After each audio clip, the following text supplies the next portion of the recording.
Hello and welcome back to the Monitoring Student Activity and Performance Blackboard Black Belt series. In the last video, we learned how to create calculated and weighted columns. We also learned how to set the external grade in the Grade Center. In this video, we'll continue exploring Blackboard's Grade Center by taking a closer look at the Manage menu. Hovering your mouse over the Manage menu discloses a variety of different options for the instructor. Let's begin by looking at the Column Organization menu item. This is a very powerful area within the Grade Center, and getting familiar with all of your options in here is well worth your time. As with most other pages in Blackboard, you can click on the More Help link to find more information on the page's features and options. We will be returning to the column organization window throughout this video as we add more features. So for now, let's just discuss a few of the main features and then move on. It's good to realize that each column in the full Grade Center is shown as a row in this column organization window. We can rearrange the columns in the full Grade Center by dragging and dropping the items here in the column organization page. Moving a Grade Center item up on this page moves it to the left in the full Grade Center view, and likewise moving an item down on this page moves it to the right in the full Grade Center view. Each item also has a checkbox next to it. Instructors can check an item in the column organization page and choose to hide the selected items, show the selected items if the item is currently hidden, and move specific items to the Show in All Grade Center Views area. We can also change the category of an item or add it to a different grading period. Back to showing or hiding specific columns in the Grade Center. Please note that hiding an item using this option only hides the Grade Center item from the instructor's view, not the student's view. An instructor might want to do this for temporary purposes to make it easier for him or her to work in the full Grade Center. This is especially useful when you have a lot of assignments in your Grade Center and you don't want to have to scroll a lot. However, if you want to hide a specific Grade Center column from the student's My Grade view, click on the column's More Options icon and then select Hide from Students On/Off. You will immediately notice the circle with a red line through it. This is a quick visual check for you to know that the student cannot see this item in their My Grades view. Back in column organization, we can see that this page allows you to quickly view all of the due dates and all the points possible for every one of your assignments, all in one place. It's pretty handy.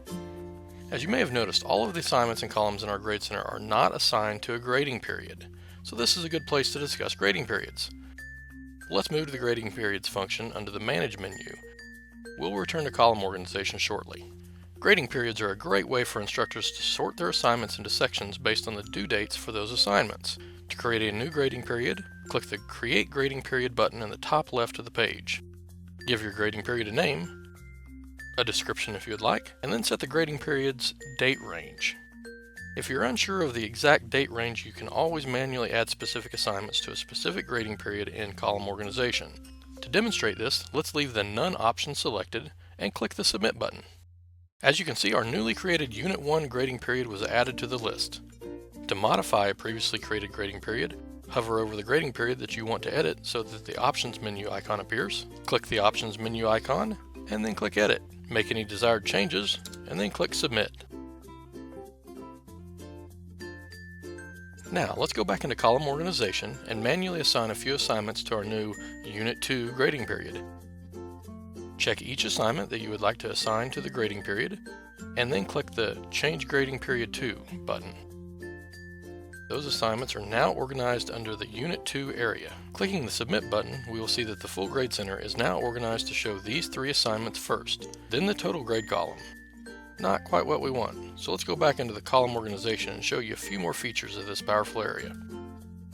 The top area of column organization shows all the columns that will be shown in all Grade Center views. Grade Center views are special filtered views of the Grade Center that enable instructors to easily view specific group, categories, grading periods, etc. We will get into that in more detail later in the video. Any column listed in this top area will show up in all custom Grade Center views that you set up. By default, there are 6 Grade Center columns in this area, but you can add more simply by clicking on the 4-sided arrow icon to the left of the column name and dragging the column to the Show in All Grade Center Views area. Let's move the total, letter grade, and weighted column items into this area. Now these columns will show up in every Grade Center view that we create, just what we want. You might have also noticed this little gray bar. Any item that you place above this bar will stay frozen to the left of the page in the full grade center. This allows the item to be viewable no matter how far to the right you have to scroll to do your work in the grade center. Let's move the total, letter grade, and weighted column items above the gray bar to demonstrate. Now the last name, first name, and the 3 grade columns are all grayed out in the full grade center, and they stay in place when we scroll to the right. One thing to notice is that my letter grade column that I created earlier is using the plus-minus system. This may or may not be the letter grading system that you use. No worries though, we can change that in the Grading Schemas section. Let's do that now. First, hover over the Manage menu, then click the Grading Schemas option. By default, Blackboard has one grading schema already set up for instructors. We can add new grading schemas, or we can revise the default one. For this demonstration, we're just going to revise the default letter grading schema. To modify a previously created grading schema, hover over the grading schema that you want to edit so that the option menu icon appears. Click the options menu icon, and then click Edit. I'm going to leave the name the same, but I do want to remove this plus and minus system. This is easily accomplished by clicking the Delete Row link to the right of the row or rows that you want to remove. Notice that we can't remove the top row, but that's okay, we can rename it later.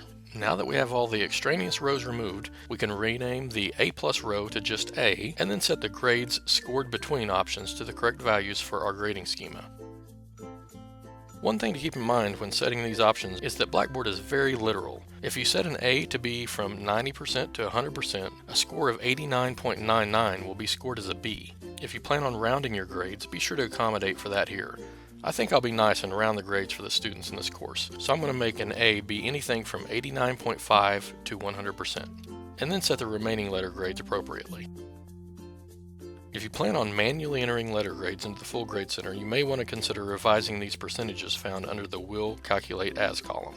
I don't think I'll be manually entering any letter grades, so I'm just going to leave these values as they are and click Submit. Now we can see that the letter grade column has removed all the plus and minus system. This is just what we want. Another way to easily visualize how your students are doing in the course is by using the Grading Color Codes function. This function is found by hovering over the Manage menu, and then click the Grading Color Codes option. From here we can check the Enable Grading Color Codes box, and then set options for grading status and/or grading ranges. For example, let's say I want an easy and colorful way to find all the assignments that are in progress and needs grading. I would like all assignments that are in progress to be yellow, and all needs grading assignments to be in green. I would also like anyone that received an F to show up in red. To do this, I will click the Add Criteria button here, and then change this option to less than, enter a 49.5 in the percentage field range, change the background color to red, and click Submit. Back in the full grade center, we can see that there are a few assignments now in green, indicating that it's good for me to go ahead and grade them, and a few assignments in red, indicating that these students aren't doing too well on these assignments. I might want to follow up with these students. That concludes this video in the Monitoring Student Activity and Performance Blackboard Black Belt series. In this video, we've learned how to effectively manage the full grade center by setting up grading periods, grading schemas, and color codes. In the next video, we will continue exploring the Manage menu. Thanks for watching.